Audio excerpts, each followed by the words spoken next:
Мына башында мага да чоочун карап жүрүштү. Бул эмне деген? Неужели Ташиев взятка албайт? Неужели Ташиев сатып алса болбойт? Неужели бул байлыкка кызыкпайт же башка нерсеге кызыкпайт? Жок, муну биз кызыктырабыз деп аракет кылып көрүштү. Ар түрдүү случайлар болду. Тим эле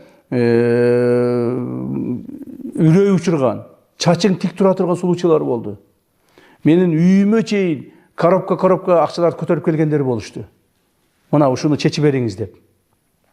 Аларды чечмек тургай кайра өздөрүн жазалап, каттуу жазалап.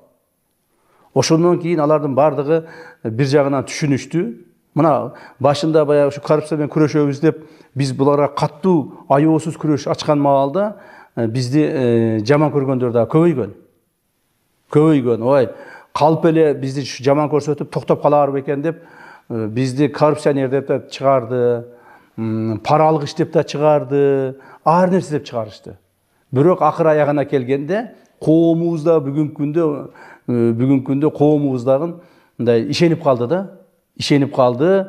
Биз чынында коррупцияга каршы күрөшүүнү алдыбызга максат кылып койгонубузду, мамлекетибиздеги түзүлүштү, акыбалды оңдошубуз керек экендиги биз максат кылып койгондугубузду коомубуз түшүнүп калды.